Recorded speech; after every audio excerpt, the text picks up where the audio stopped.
Mohon maaf listrik tadi turun, jadi ya terpaksa mati deh live-nya. Lanjutkan aja.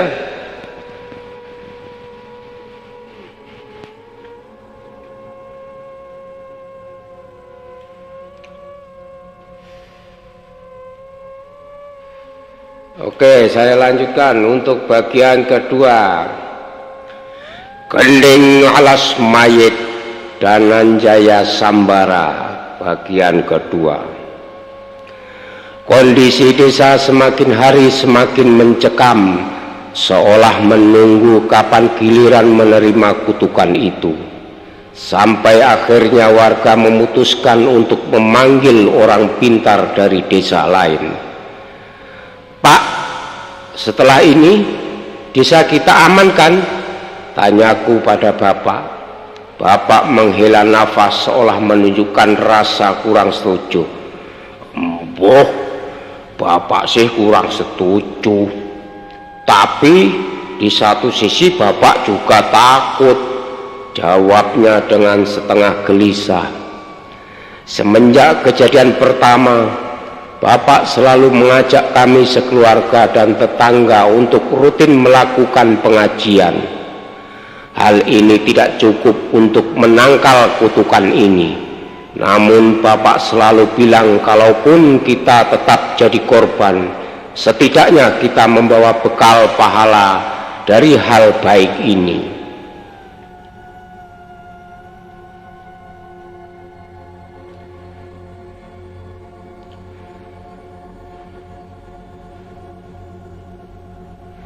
Malam mulai datang, suara gending terkutuk itu mulai terdengar.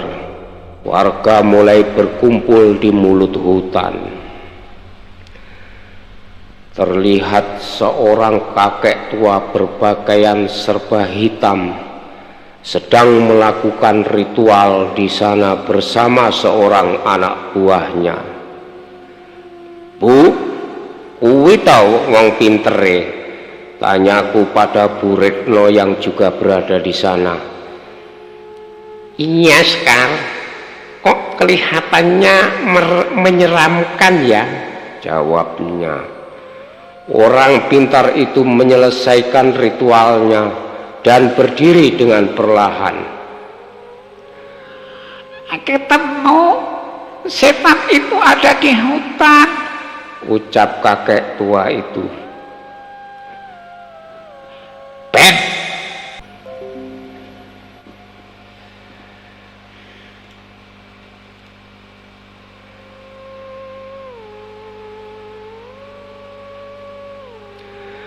rasa tegang meliputi seluruh warga yang menunggu di mulut gua.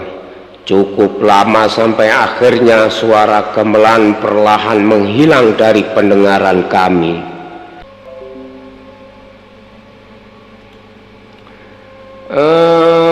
Internetnya masih ini apa? Tadi ada kabelnya yang nggak tahu kesenggol atau bagaimana kok putus nyambung. Oke, saya lanjutkan. Rasa tegang meliputi seluruh warga yang menunggu di mulut gua. Cukup lama sampai akhirnya suara gamelan perlahan menghilang dari pendengaran kami. Pak, nggak kedengaran lagi? Apa mbahnya berhasil ya? Tanyaku pada bapak. Bapak tidak menjawab, namun aku melihat bapak sedang membacakan doa-doa seolah belum yakin semua akan aman.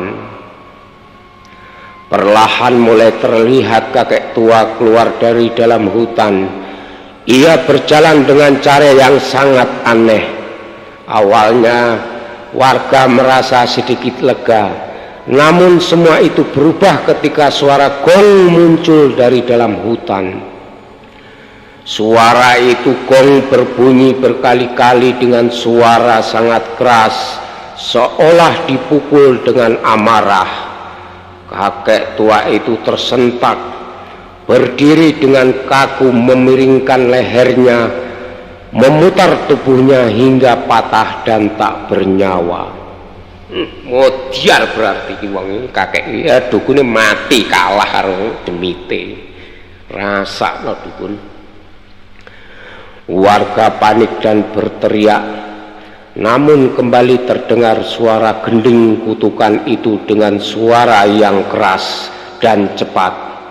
Satu persatu warga di mulut hutan itu mulai menari dengan aneh.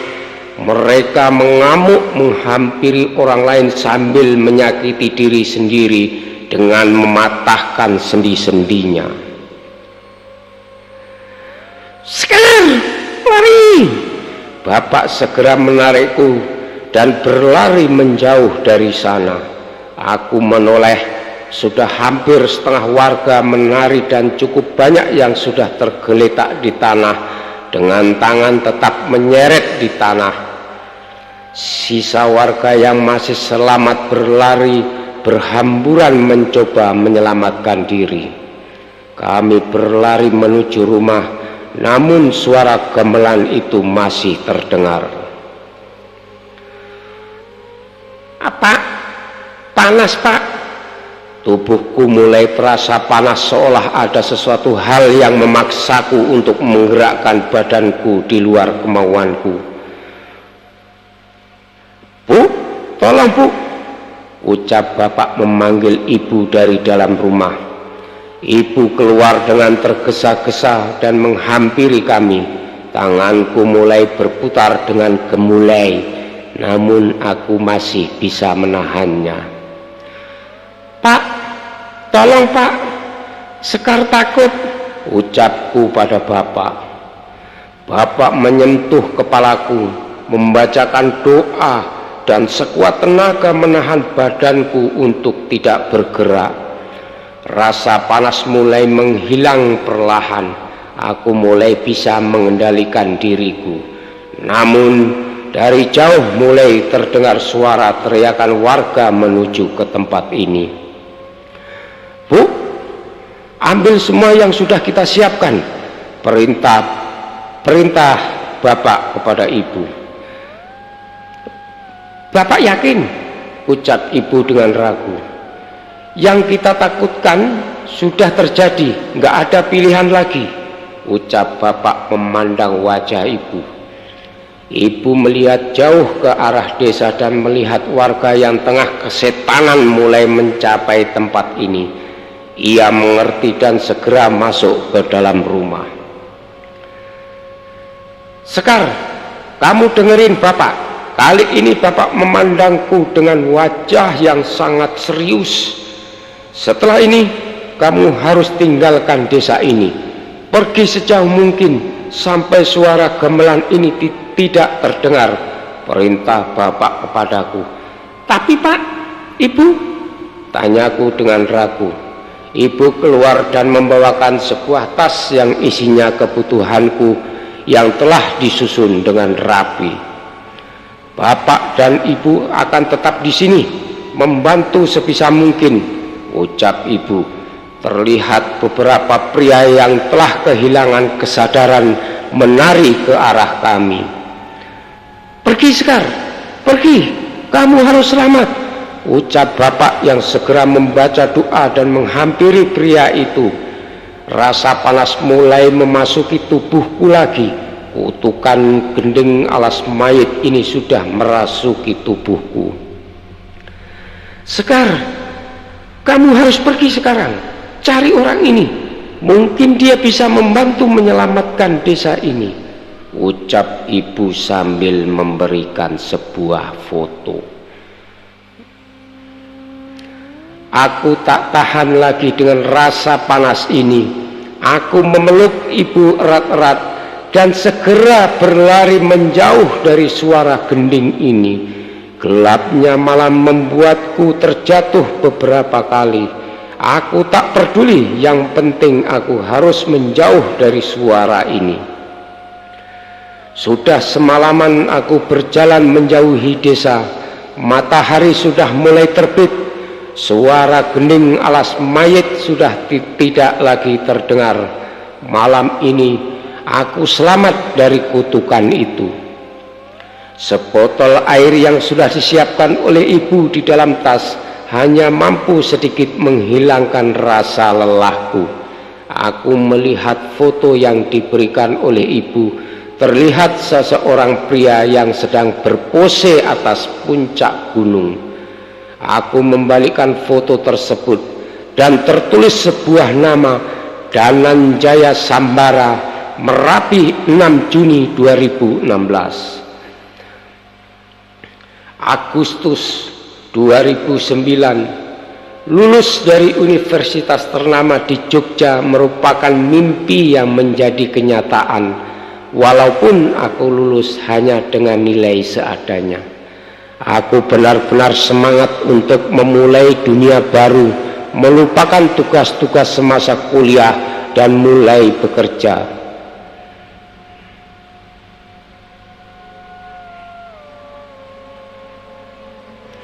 Oke, saya hentikan dulu. Saya mau sapa-sapa dulu. Mulai dari Bu Mariani, udah kayak lagi Mbah putus nyambung. Ya, internetnya ini, internetnya tadi putus nyambung ini. Kayaknya ini sudah lancar. Jati Mulyo Official, aku hadir gending Jawa Lingsir wengi. Wahahaha. Jeng denok, jadi ingat waktu kecil dulu. Di radio suka dengar tutur tinular atau Brahma Kumbara. Wah, ini pendengar setia radio ini. Terima kasih semuanya kawan-kawan yang sudah hadir di channelnya IKS Cabang Bulungan atau Bu Ita. Untuk sementara channel ini saya pegang untuk membuat konten yang baru untuk durasi yang panjang supaya tidak capek ngedit, malas ngedit, capek ngedit, capek upload. Jadi live aja, mau jelekkah apakah yang penting di live kan. Wes ora saya isin-isin, memang jelek ya jelek, yang nggak suka silahkan like. Oh kebalik ya, yang suka silahkan like, yang nggak suka ya apa itu disuka-sukain lah gitu. Ya ini sambil ngopi nih.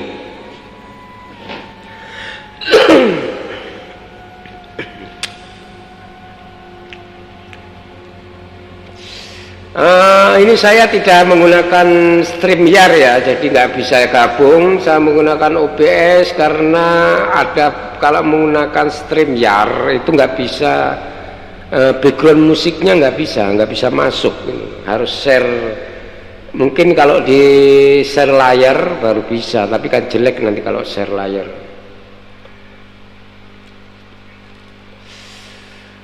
Oke, Bu Markunah.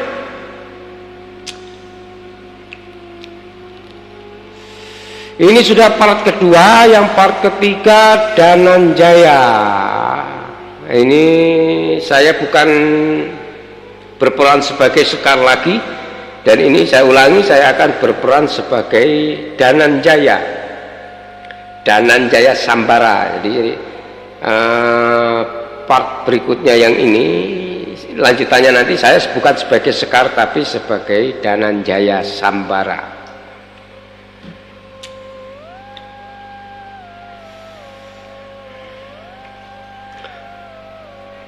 Oke, Kang Jati Mulyo, coba dicek jam tayangnya, pasti bertambah lah. Kalau nggak bertambah ya terlalu. Saya naikkan tadi malam. Ya, kalau kemarin pakai StreamYard, jadi audionya itu nggak bisa masuk gitu loh. Padahal saya sudah putar audio, ternyata mic saya itu nggak bisa nangkap suara speaker gitu. Untuk cerita yang kemarin nanti saya lanjutkan, saya cari dulu karena untuk episode ke-6-nya itu belum keluar itu. Saya sudah cari internet nggak keluar. Saya juga penasaran dengan cerita itu.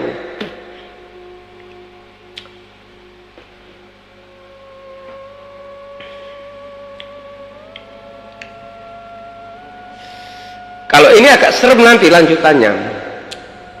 Ini sampai tamat. Oke, saya lanjutkan. Saya berperan sebagai Dananjaya Sambara. Agustus 2009, lulus dari universitas ternama di Jogja merupakan mimpi yang menjadi kenyataan, walaupun aku lulus hanya dengan nilai seadanya. Aku benar-benar semangat untuk memulai dunia baru, melupakan tugas-tugas semasa kuliah dan mulai bekerja. Sebenarnya Pak D sudah mengajakku untuk membantunya bekerja di sebuah pabrik gula, namun kupikir tidak ada salahnya sedikit refreshing sebelum mulai kerja.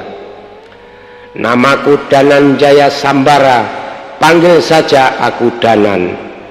Hari ini aku berniat pergi mendaki sebuah gunung yang berdiri tegak di hadapanku saat ini, Merapi. Jadi gunungnya Gunung Merapi. Rama dan Yanto, kedua temanku ini memang maniak mendaki. Selama masa kuliah mereka sudah mendaki lebih dari 10 gunung di Indonesia, mulai dari gunung yang terpendek sampai Gunung Andong hingga ke puncak Mahameru. Tapi khusus kali ini kami memilih Merapi sebagai ucapan terima kasih karena indahnya pemandangan gunung ini selalu menemani di masa-masa berjuang kami. Santai menikmati pemandangan di sekitar Gunung Merapi. Danan, kamu kan katanya bisa lihat lembut, nggak takut naik gunung begini? Katanya di gunung ini banyak, tanya Rama dengan nada iseng. Allah Ram, makhluk halus itu di mana-mana ada. Kalau sudah biasa kayak melihat orang asing aja, jawabku. Ini sudah maghrib, jangan ngomongin yang enggak-enggak, ucap Yanto dari belakang. 1 jam perjalanan mengantarkan kami ke pos 1 Selokopo ngisor. Untung saja langit belum gelap sehingga kami bisa melihat pemandangan beberapa gunung dari sini. Setelah sedikit mengambil nafas, minum, kami lanjutkan perjalanan lagi. Berharap sebelum tengah malam kami sudah bisa sampai di Pasar Bubrah dan bermalam di sana sebelum menuju puncak. Tak terasa langit mulai gelap. Kami mengenakan perlengkapan untuk menerangi jalan yang kami tempuh. Aku melihat sekeliling, nampaknya ada beberapa makhluk yang mengawasi kami. Danan, diam saja, gak usah cerita. Kamu lihat apa? Ucap Rama memperingatkanku. Tak berapa lama hujan mulai deras. Jarak pandang menjadi sangat terbatas, namun kami terus berjalan mengikuti jalur yang sudah terbentuk. Semua berjalan biasa saja hingga jalan yang kami lalui berujung ke jalan setapak di pinggir jurang. Yanto, emang dulu ada jalur begini? Tanya Rama pada Yanto yang pernah mendaki Merapi bersamanya. Enggak, aku enggak ingat. Ayo wes, mulai, jawab Yanto. Kami berbalik ke belakang, mencoba kembali ke jalur semula, namun jalan yang kami lalui menghilang. Yang ada hanya jalan yang berujung pada jurang. Kok bisa begini? Danan, tadi kamu lihat kan jalannya? Ucap Rama kepadaku. Aku mengangguk dan melihat sekeliling dan merasa curiga dengan apa yang terjadi. Yang krek, kita dikerjain, ucapku pada mereka. terlihat makhluk jadi-jadian berbentuk seperti kera, berukuran seperti manusia, dengan badan yang kurus mengawasi kami dari belakang Rama. Aku membacakan beberapa doa dan mantra pelindung, berharap bisa menghilangkan kami bertiga dari pengaruh gaib ini. Jalan yang kami lalui terlihat kembali, dan jalur yang kami lihat sebelumnya berubah jurang yang dalam. Namun sepertinya yang kulakukan memancing perhatian makhluk-makhluk lain. Sepanjang jalan yang kami lalui dipenuhi oleh makhluk halus penunggu gunung ini. "Lari Danan, kita balik ke bawah," teriak Rama. Secepat mungkin kami berlari meninggalkan jurang, namun kondisi tanah yang terlalu licin mengaburkan pijakanku dan menjatuhkanku ke sebuah jurang yang dalam. "Danan! Danan!" teriak Rama terdengar dari jauh.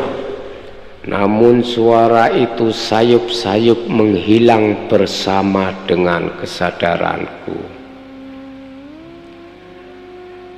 "Mas, bangun Mas!"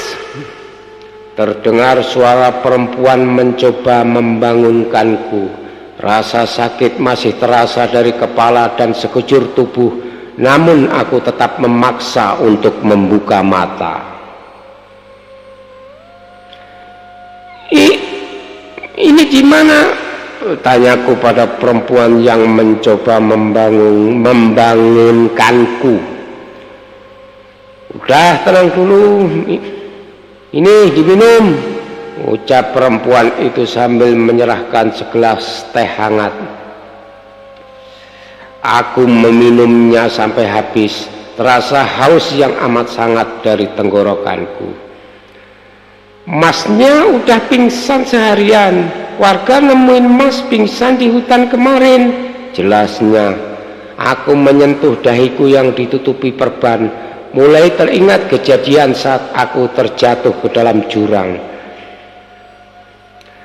"Kalau udah bisa berdiri, itu ditunggu Pak Kades. Udah disiapin makanan di sana," ucapnya sambil menunjukkan ke sebuah rumah. Aku coba berdiri, mencuci muka, dan mencari baju ganti dari ranselku. Sejujurnya aku cemas dengan keadaan Rama dan Yanto. Mereka pasti mencariku selama pingsan. "Kula nuwun, permisi," ucapku memasuki sebuah rumah yang tadi ditunjukkan oleh perempuan yang membangunkanku. Monggo, Masnya sudah sehat, sini makan dulu," ucap seorang parubaya menyambutku.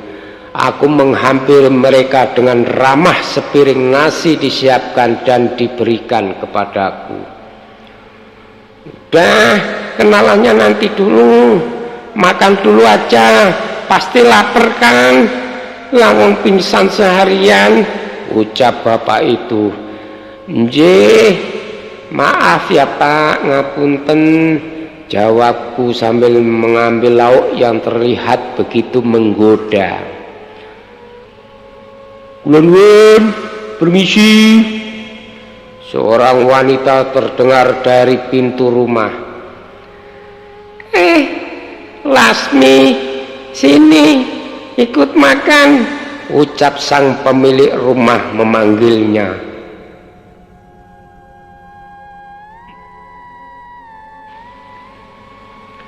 Ternyata itu adalah perempuan yang tadi membangunkanku.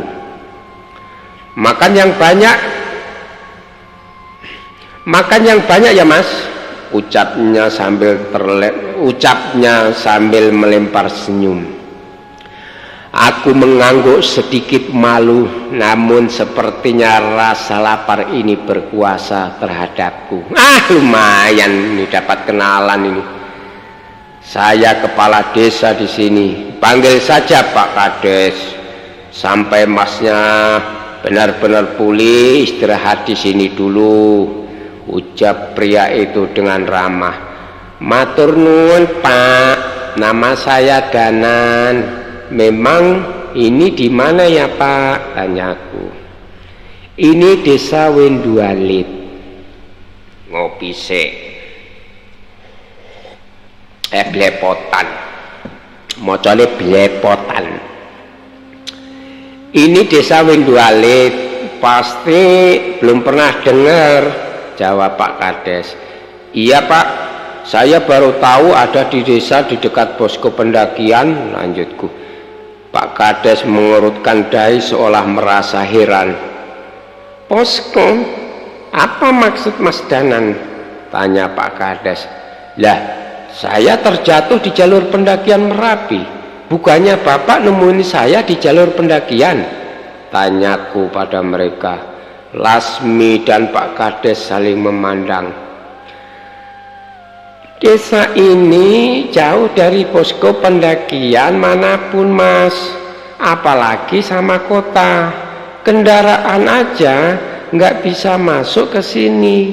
Tadi kami nemuin Masnya di hutan perbatasan desa, jelas Lasmi.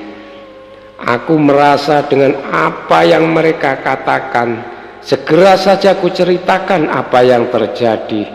Mereka terlihat heran karena jarak dari posko ke desa ini berpuluh-puluh kilo jauhnya. Ya sudah, Mas Danan tinggal di sini dulu aja sampai pulih. Kalau sudah sehat nanti kami antar, ucap Pak Kades. Desa yang sungguh damai, terlihat warga-warga yang sangat ramah satu sama lainnya. Hawa yang sejuk dan pemandangan indah Gunung Merapi selalu setia menemani pagi setiap warga di desa ini. Hanya saja di desa ini masih serba tradisional. Penerangan menggunakan lampu minyak dan bentuk rumah-rumah yang masih dari kayu merupakan pemandangan yang tidak biasa untukku. Pagi Mas Danan, ucap Lasmi memecah lamunanku di pagi hari. Pagi Mbak Lasmi, jawabku. Sepertinya senyuman manis Lasmi akan tetap membekas selepas aku pergi dari sini nanti. Wah, ini kalau senyumannya Lasmi ini mungkin Pak Jalal ini bisa tergoda betul ini.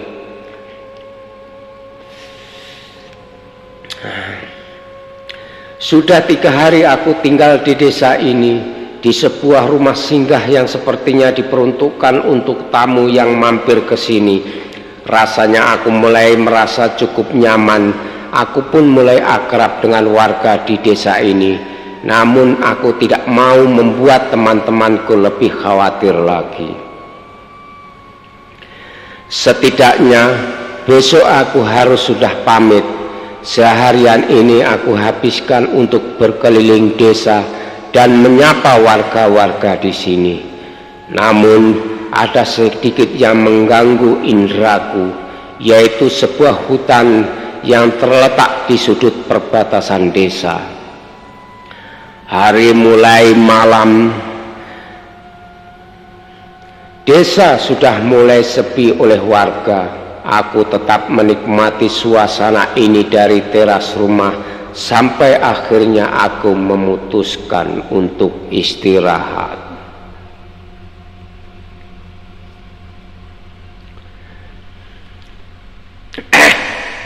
Lepotan rek mocong ini.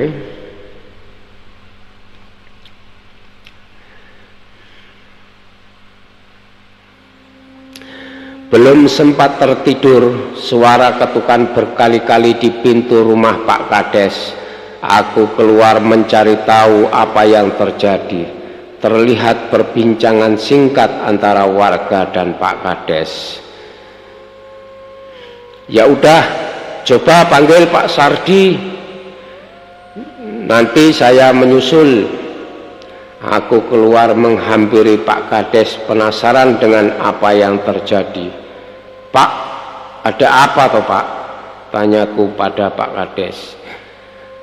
Itu katanya ada anak kecil hilang seperti ditarik sesuatu ke dalam hutan, ucapnya. Mas Danan, saya ke sana dulu ya, istirahat saja, lanjutnya. Enggak Pak, saya ikut, bantahku.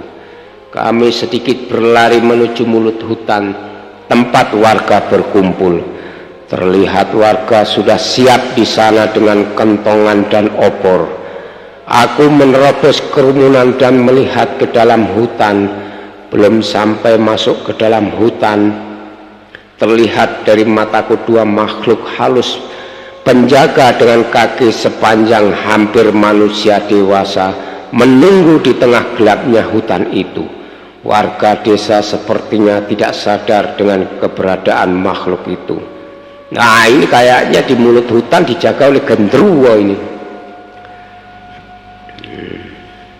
Dijaga Mang Wowok.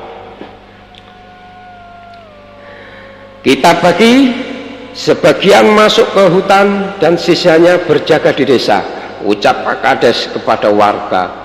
Aku berpikir sangat berbahaya apabila warga masuk ke hutan. Bisa jadi anak itu yang diculik tadi hanya umpan untuk mencari tumbal lainnya. Pak, jangan dulu, bahaya, ucapku pada Pak Kades. Kenapa Mas Danan? Keburu anak itu kenapa, ucap Pak Kades. Jangan Pak, bahaya, bisa-bisa warga lain juga jadi korban, jelasku. Pak Kades tetap bersikukuh untuk masuk, namun aku tetap menghalanginya. Kalau begitu kita harus bagaimana Mas Danan? Tanyanya dengan menahan emosi. Aku menoleh ke arah hutan, mencoba mengamati apa saja yang ada di sana. Biar saya mencari ke dalam dulu Pak, jawabku. Enggak mungkin kita biarkan Mas Danan sendirian ke sana. Tentang Pak Kades yang terlihat tidak setuju. Enggak sendirian, saya ikut ke dalam. Terdengar suara dari seorang pria paruh baya yang baru datang. Pak Sarti, benar mau masuk ke sana? Tanya Pak Kades. Ternyata beliau adalah Pak Sarti, seseorang yang diminta tolong dipanggilkan oleh Pak Kades. Jangan Pak, berbahaya. Kalau memaksa masuk lebih baik pagi hari. Biar saya mencari tahu dulu kondisi di dalam, ucapku pada orang itu. Pak Sardi tidak menghiraukan ucapanku, berjalan maju ke mulut hutan dan membacakan doa-doa yang cukup panjang. Ada, ini kemeng ini bicaranya. Putus nyambung ya. Tapi di sini lancar itu. Masih normal kok.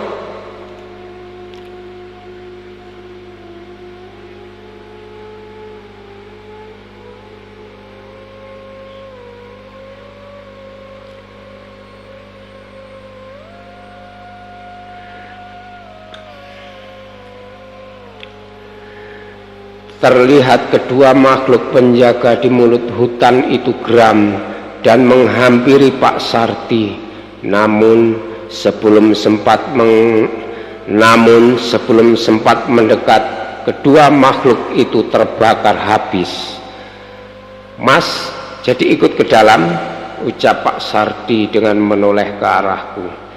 Aku yang terkesima dengan apa yang Pak Sardi lakukan, segera meminta obor dari warga dan berjalan masuk ke dalam hutan.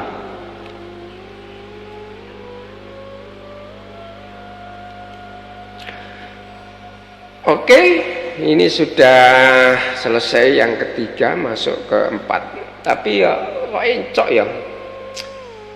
Aduh. Gelinu rasanya ya.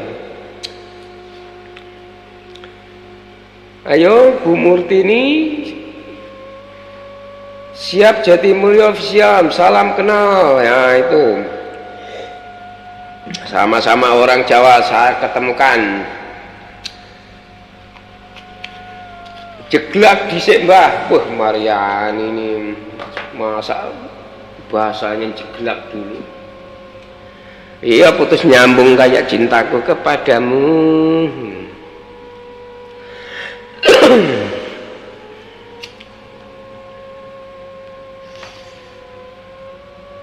Ayo yang belum like mana Pak Jatimulyo? Like-nya baru 5, ayo naik. Hitung-hitung membantu. Monggo hadir.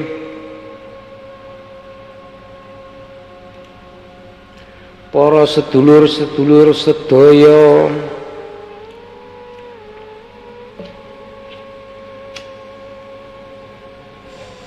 Para kawula muda, para rondo-rondo duda-duda.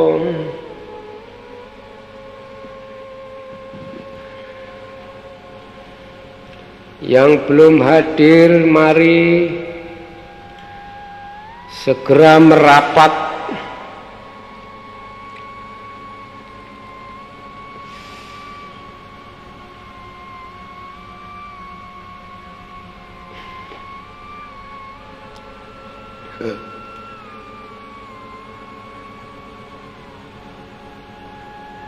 Like-nya 3, weh, hebat sekali. Berarti aku nih sampean 3 ya. Wes matur nuwun tenan. Wes jos gandos ini.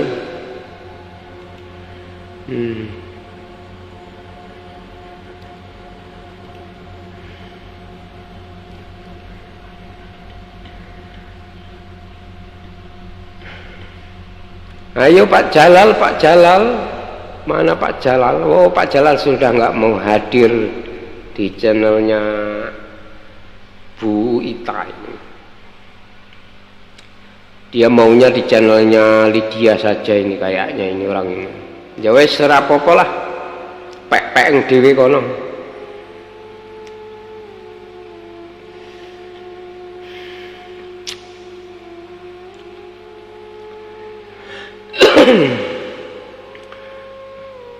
Ya ini para rondo, para duda, para kawula muda, monggo yang belum bergabung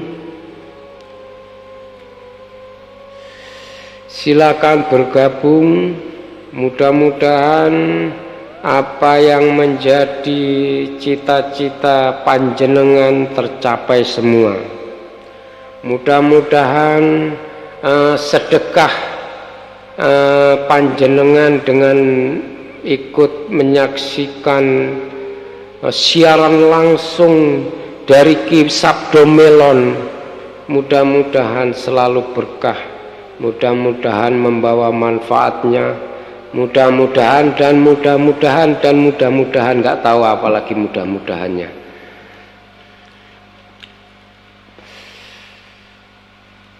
Oke, saya lanjutkan untuk bagian yang berikutnya, yaitu penyelamatan.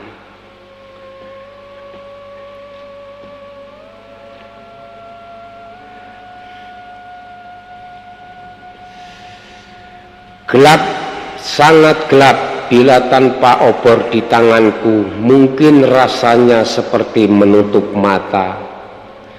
Pak, kok bisa segelap ini ya? Harusnya kan masih ada cahaya bulan, tanyaku pada Pak Sardi. Entah Mas, berhati-hati saja, ucap Pak Sardi. Belum sempat menjawab perkataan Pak Sardi. Loh, ini kok ada Sardi? Oh, Pak Sardi, oh ya Sardi, ternyata ini Pak Sardi terlibat dalam cerita ini. Oke, belum sempat menjawab perkataan Pak Sardi, kami terhenti oleh sebuah pemakaman tua yang tersusun berbukit-bukit dengan nisan yang hampir tak berbentuk. yang membuat semakin mengerikan. Seorang kakek tua bungkuk dengan rambut putih panjang terlihat bergerak merangkak di antara makam, memakan sisa-sisa jasad yang sudah tidak berbentuk. Pak Sarti mencoba mendekat, namun makhluk itu menghampiri dan bersiap memberi perlawanan. "Pergi, urusanmu bukan sama aku," ucap makhluk itu. "Yang kamu cari ada di sana. Itu kalau kamu berani." "Kami mengerti, sepertinya memang bukan makhluk ini yang kami cari, tapi dia menunjuk ke sebuah sendang tak jauh dari tempat dia berada. Makam demi makam kami lewati. Sebuah gong gamelan tua besar mulai terlihat berdiri di antara sendang yang mengalirkan air berwarna hitam.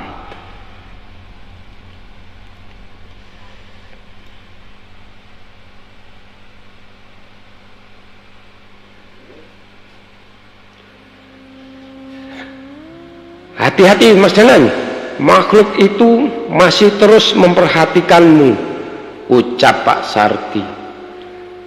Benar, walaupun tidak mengikuti, makhluk itu terus memperhatikan ke arahku. Itu Pak Sarti, ada anak kecil di sana," ucapku kepada Pak Sarti.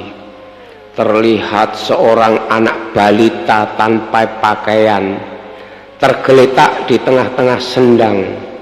Terlihat air berwarna hitam mengalir melewati tubuh anak kecil itu. Aku segera melepas jaketku dan segera menghampiri bocah itu.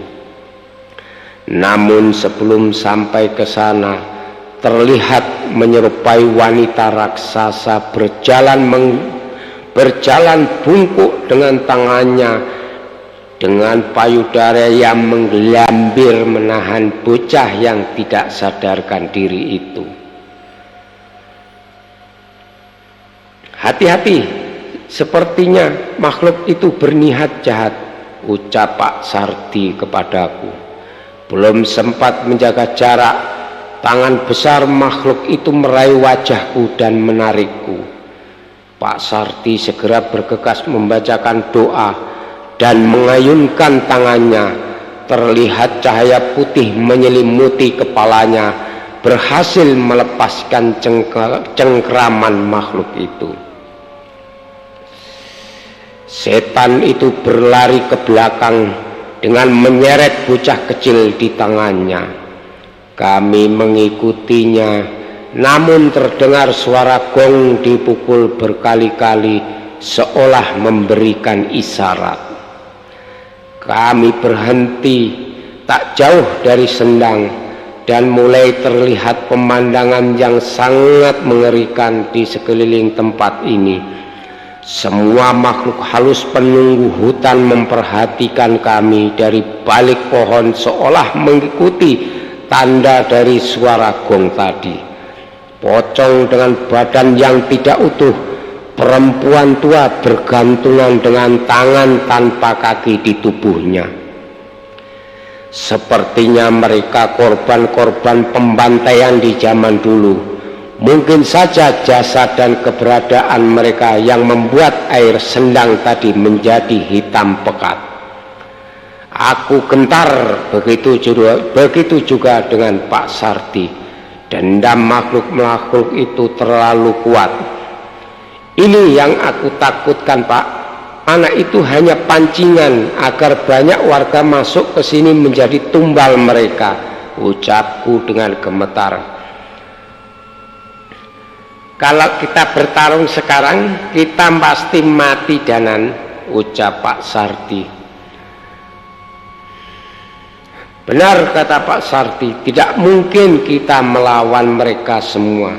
Satu persatu makhluk itu mendekat, bersiap menghabisi kami. Pak Sarti membacakan mantra pembakar, menyerang satu persatu demit di sana, tapi itu tak cukup. Aku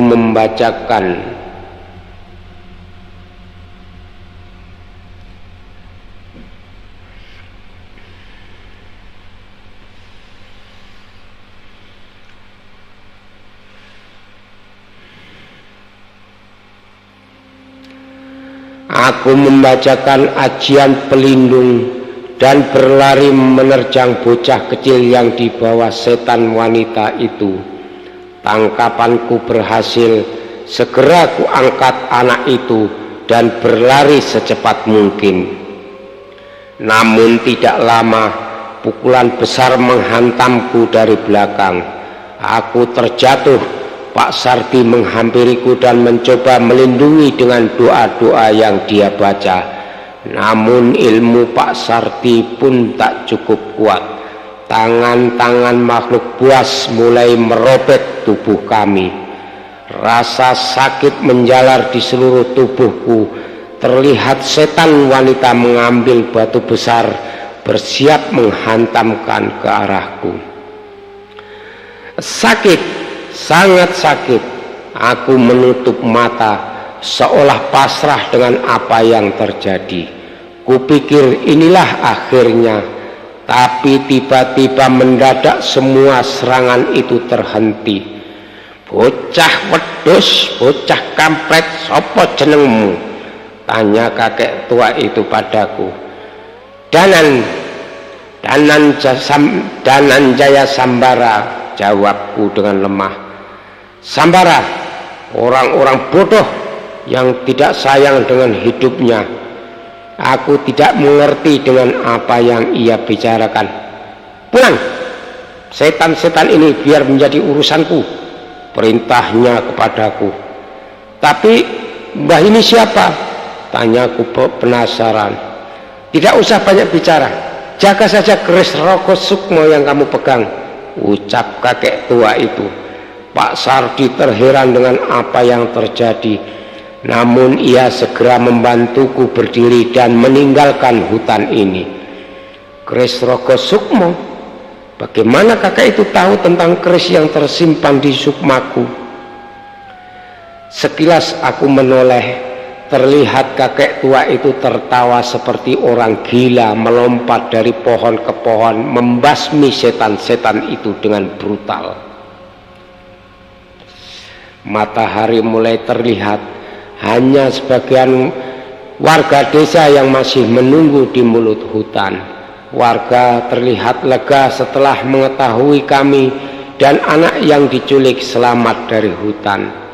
Tidak banyak yang kami ceritakan ke warga tentang apa yang terjadi di dalam hutan.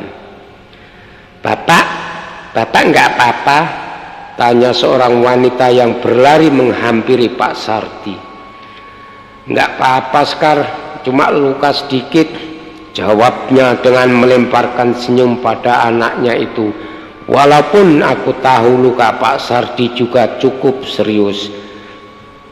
Aku memutuskan untuk istirahat semalam lagi dan pulang besoknya. Barang dan perlengkapanku sudah siap. Terlihat beberapa warga sudah siap mengantarku ke kota. Pak Sardi, Pak Kades, saya izin pamit dulu ya. Maaf kalau sudah merepotkan, ucapku berpamitan. Mas Danan, terima kasih sudah membantu warga di sini. Sering-sering mampir ya, ucap Pak Kades.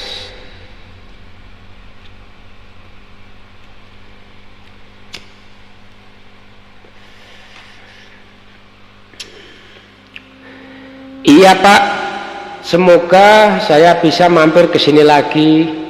Toh saya masih ingin mendaki ke puncak Merapi, balasku.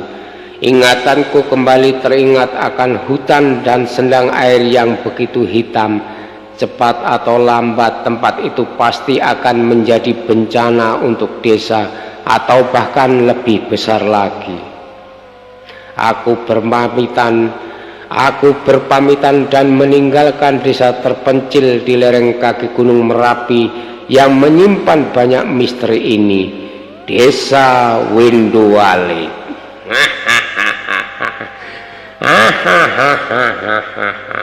Namanya Desa Windualit. Kesel rek maca ini ki. Ayo, siapa yang belum hadir? Mari merapat. Ayo merapat. Katanya kalau merapat itu jadi hangat. Ngopi dulu, merokok dulu, lumayan sudah 1 jam. Mudah-mudahan kuat sampai selesai.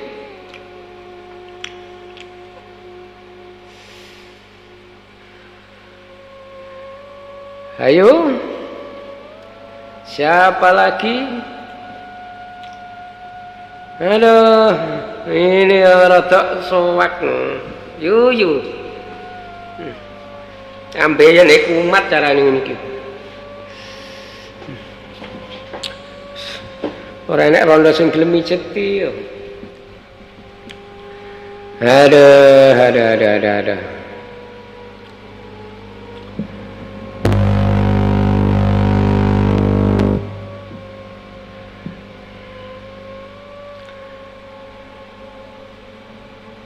Minum terus ya kembung nanti lama-lama ini.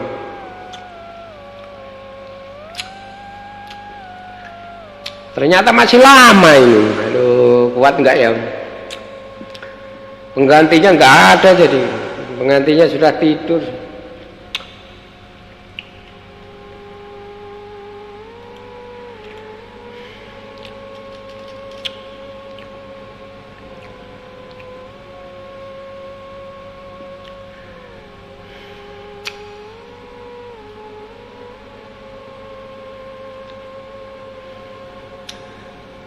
Wawan Jui, minum dulu. Sopo Wawan Jui ini?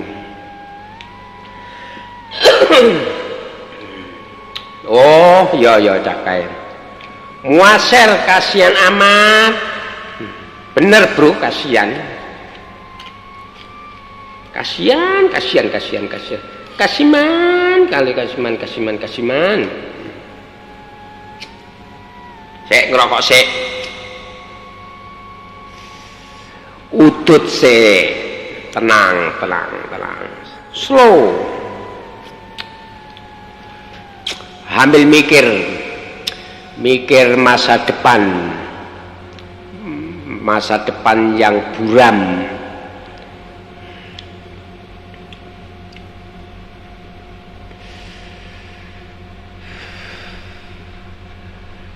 Aduh. Ini bisa 5 jam bagus ini.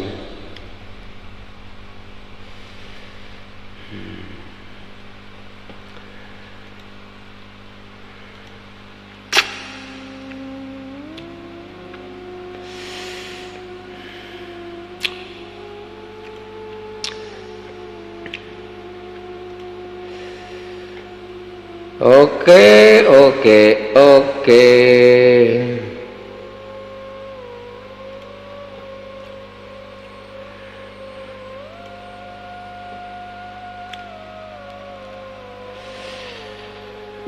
Oke, lanjutkan lagi episode berikutnya. Ini masih berperan sebagai Dananjaya Sambara. Nggak tahu ini sudah bagian keberapa, keempat atau kelima. Karena saya nggak kasih tanda, jadi lanjut saja. Jadi setelah Dananjaya berpamitan dengan Pak Kades, dengan Pak Sardi untuk kembali ke asalnya.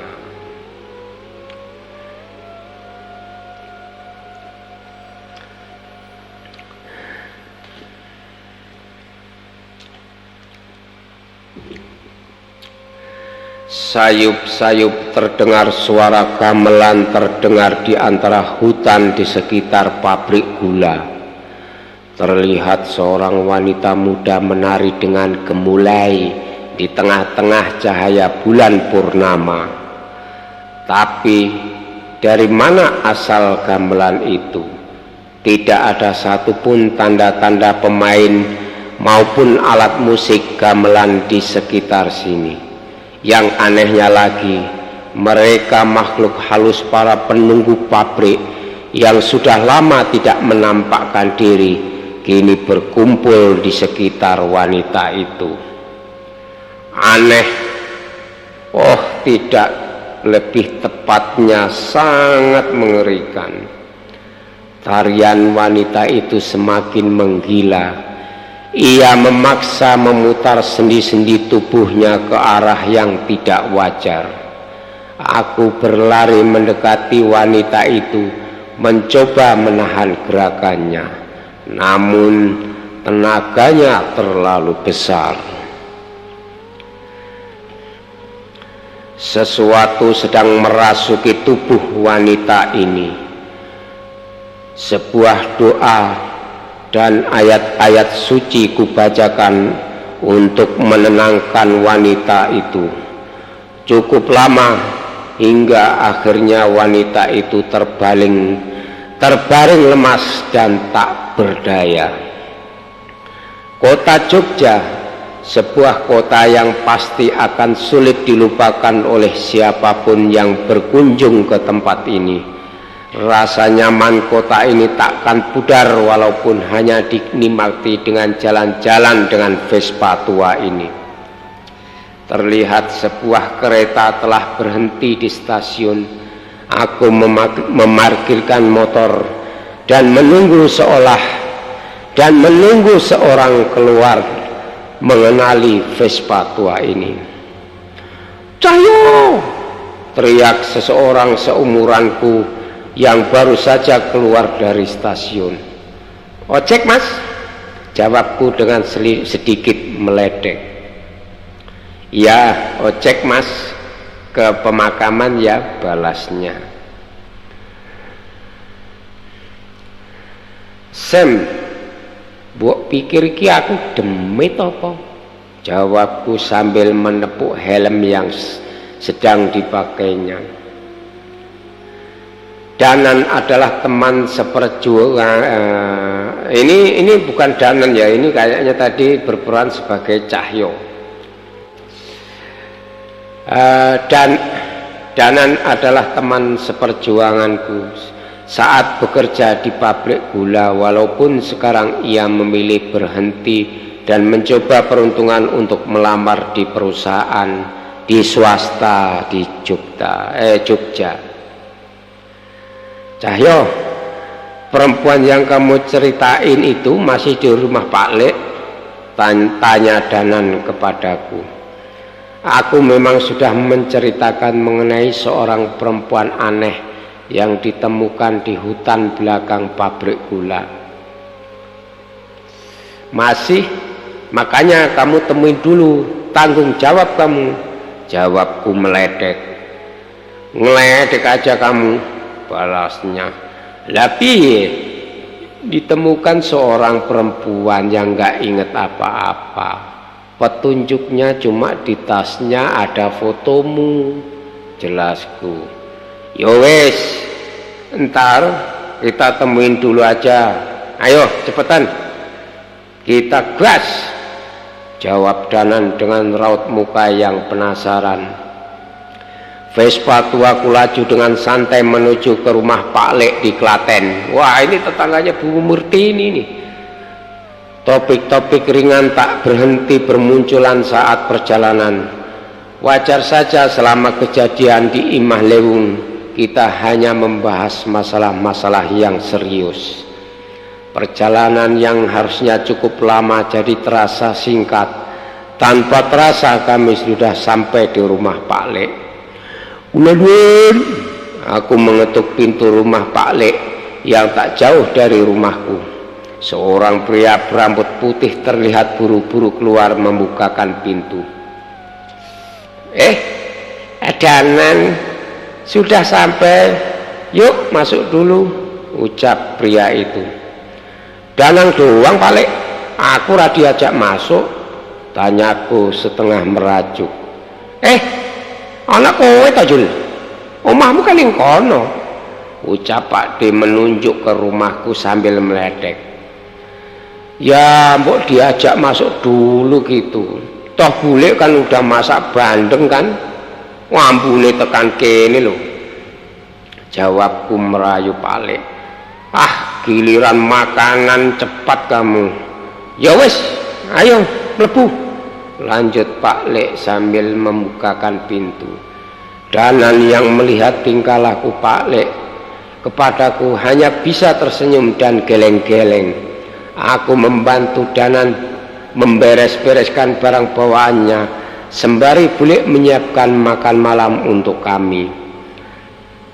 Pak Lek Bimo adalah adik dari ayah Danan. Dulu dia sengaja meminta tolong Danan untuk bekerja di pabrik gula dekat sini setelah lulus kuliah. Alasannya sudah jelas, selain membantu menjadi buruh di sana, kami juga membantu untuk memindahkan roh-roh halus penunggu pabrik itu agar tidak mengganggu pekerja di sana.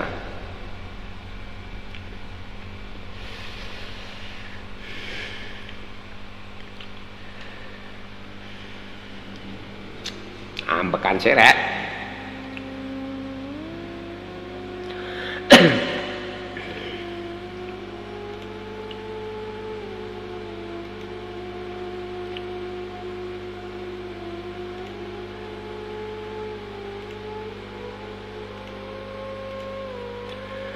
Danan, Cahyo, sini ayo makan. Suara Bule memanggil dari pawon rumah. Nggih, Bule. Danan menjawab dengan sopan. Kami segera keluar kamar dan bergegas menuju meja makan. Terlihat di sana Bule sedang mempersiapkan makanan dibantu dengan seorang wanita yang tidak kukenal. Itu perempuan yang kamu ceritain?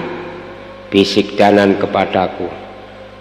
Gak usah pura-pura kamu, ngaku aja.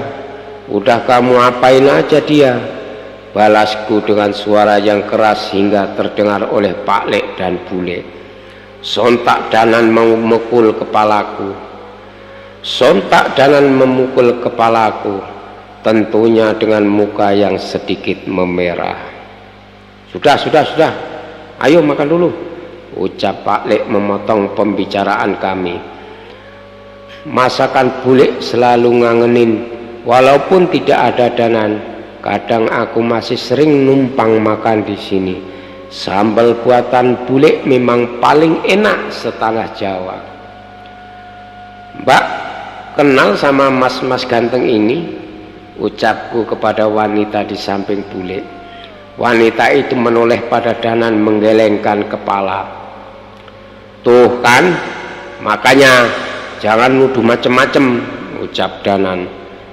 Lah, itu dia bawa-bawa fotomu. Coba Mbak, tunjukin ke Danan, ucap Cahyo. Wanita itu meninggalkan bangkunya, berlari ke kamar dan menunjukkan sebuah foto yang berisi gambar Danan sedang berpose di puncak Merapi. Di baliknya tertulis Danan Jaya Sambara, Merapi 6 Juni 2016. Tuh kan, itu foto kamu kan? Mau alasan apa lagi kamu? Ucapku setengah meledek pada Danan. Namun Danan tidak merespon. Ia mengambil foto itu dan melihatnya dengan tatapan serius. Foto ini aku ingat. Aku mengirimkan foto ini ke seseorang di desa terpencil di lereng Merapi, ucap Danan. Pak Sardi, ya, aku mengirimkan foto ini saat berhasil mendaki ke puncak Merapi setelah sebelumnya aku tersesat di desa Mendualit. Danan terlihat serius menoleh ke arah wanita itu seolah berhasil mengingat sesuatu. Sekar, jangan-jangan kamu Dek Sekar? Tanya Danan kepada wanita itu. Wanita itu hanya menunduk seolah tidak mampu mengingat apapun tentang dirinya. Ula mboten inget Mas, jawabnya. Pak Sardi, desa Mendualit. Apa yang terjadi di sana? Tanya Danan dengan suara yang semakin keras. Sekar terlihat ketakutan seolah tidak mampu menjawab pertanyaan Danan. Bule memeluk pundak Sekar, berusaha menenangkan Sekar yang berusaha keras mengingat sebisanya.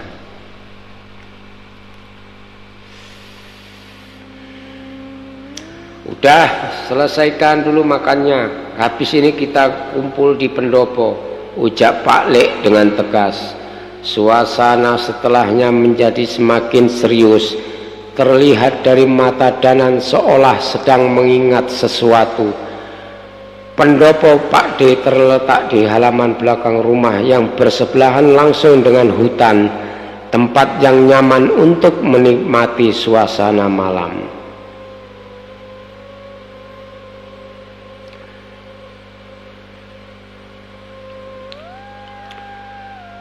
Aduh, capek.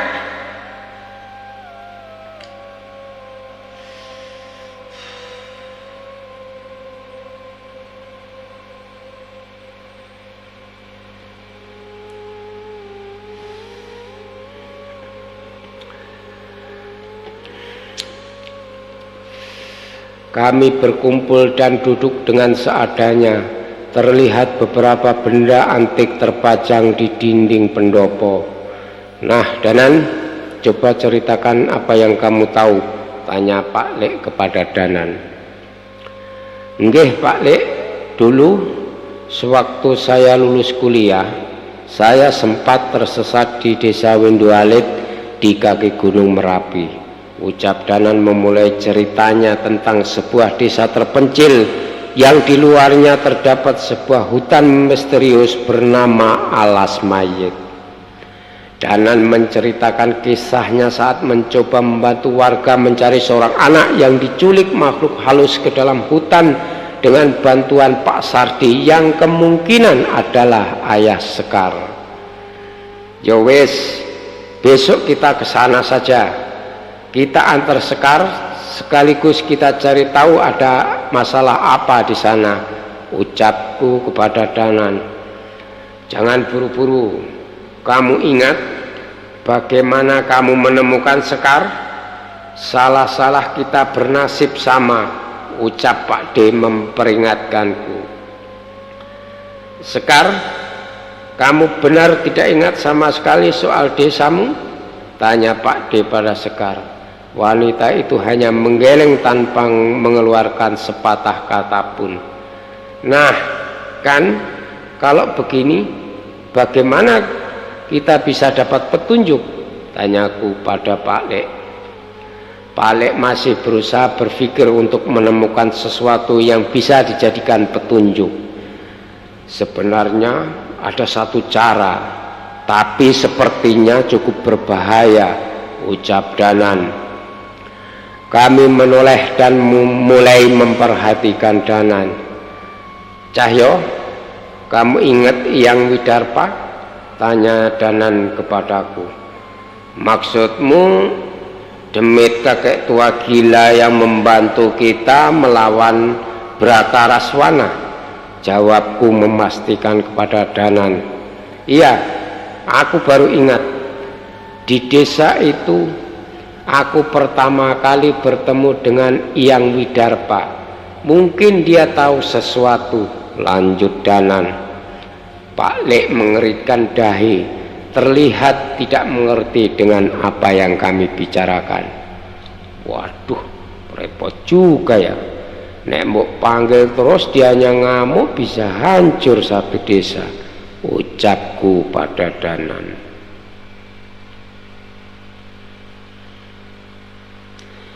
Iya Pak Lek. Kok Pak Lek tahu? Tanya Danan.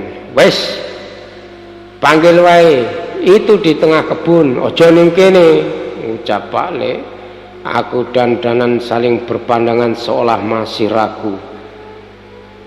Sekar, sini Sekar, jangan jauh-jauh dari Mas Cahyo, ucapku sekedar menggoda Sekar. Tak menunggu lama sebuah sandal jepit dilemparkan oleh Pak Lek ke arahku. Dasar panjul, jangan cari-cari kesempatan kamu, bentak Pak D kepadaku. Aku meringis kesakitan. Terlihat tawa kecil yang manis terpancar dari mulut Sekar. Jagat lelembut, boten duwe wujud. Kula nimbali surga loka surga khayangan. Ketuh mulih sampun nampani, tekan asa tekan sedanten. Sebuah mantra terdengar dari mulut Danan yang sedang berdiri di tengah kebun. Terlihat sebuah keris telah tergenggam di tangannya. Rintik-rintik hujan mulai turun.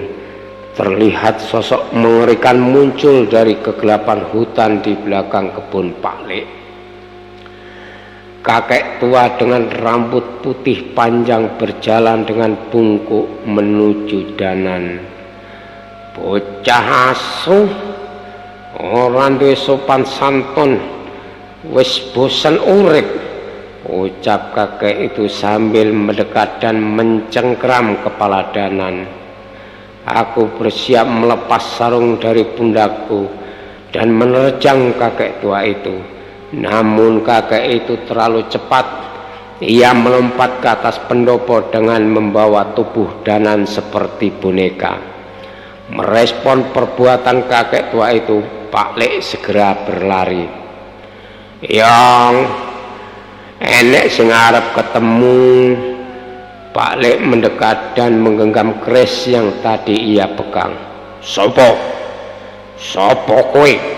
Ucap makhluk itu.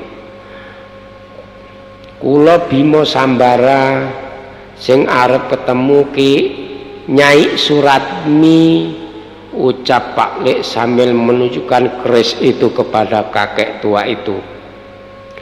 Terlihat kakek tua itu memperhatikan keris yang dibawa Pak Lek. Raut wajahnya berubah menjadi panik. Ia menjatuhkan Danan dan aku segera menangkapnya. Ojo kowe celuk demit wedok kuwi. Kakek tua itu melompat menjauh dan mencoba bersembunyi. Danan kembali berdiri dan menghampiri Pak Lek. Nyai Suratmi ki sapa to Pak Lek? Tanyaku pada Pak Lek. Pak Lek tak menjawab. Ia hanya tersenyum seolah menahan tawa. Kesini dulu Mbah, cucu buyutmu ini cuma mau bertanya, ucap Pak Lek. Eyang Widarpa mendekat, tapi kali ini ia mendekat sedikit ragu. Danan mendekat dan memanggil Sekar. Eyang, ini Sekar dari desa Windualit. Apa Eyang tahu ada masalah apa di sana? Tanya Danan pada Eyang Widarpa.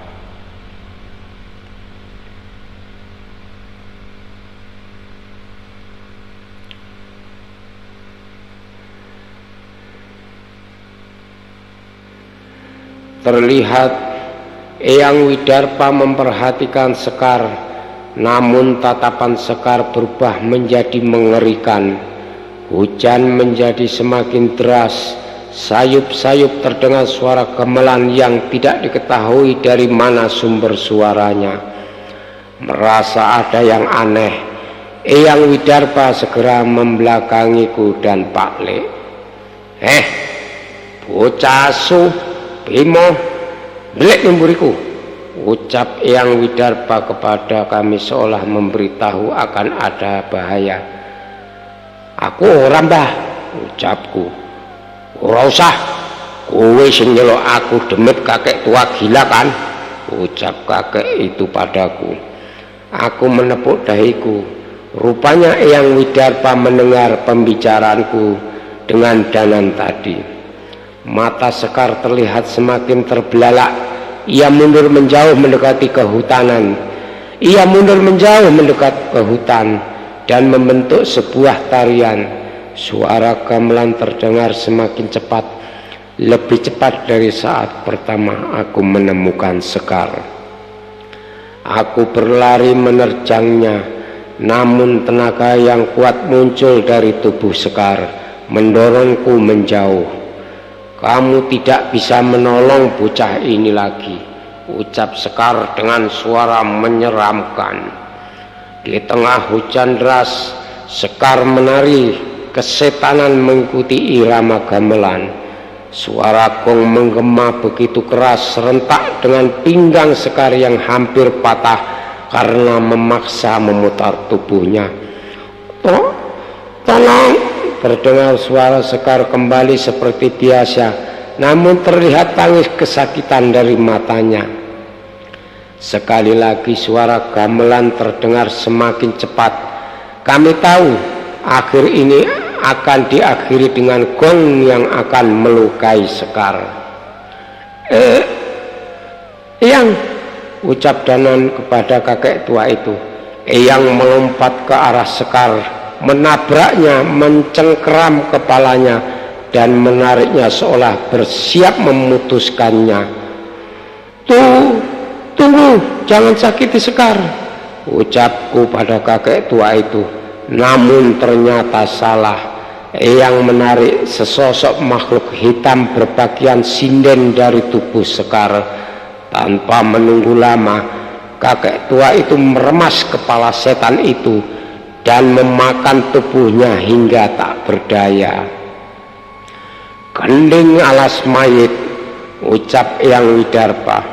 Apa itu, Mbah? Tanya Danan. Tanya sama bocah itu. Sudah tidak ada yang menghalangi ingatannya, ucap kakek itu. Pak Lek membacakan doa pada sebuah air dan meminumkannya kepada Sekar. Aku tahu itu adalah mantra penyembuh. Pak Lek paling ahli soal penyembuhan. Terlihat wajah Sekar kembali pulih, tapi entah dengan luka-lukanya saat menari tadi.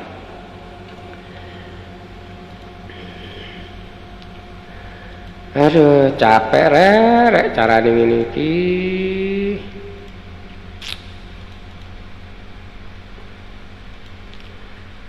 Oke, part 6 selesai. Kayaknya nggak kuat kalau diselesaikan. Sudah lemes duluan. Saya sudah lemes duluan.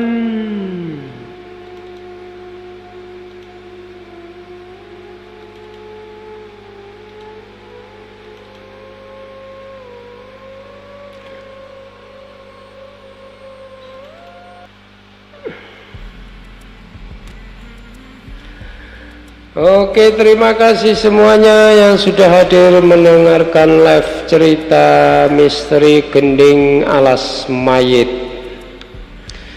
Sampai berjumpa pada episode ke-7. Dan selamat malam semuanya, selamat beristirahat. Semoga tidurnya nyenyak, semoga besok kembali beraktivitas dengan seperti biasanya. Oke, sekian dari saya, sekian sandiwara radio dari Ki Sabdo Melon.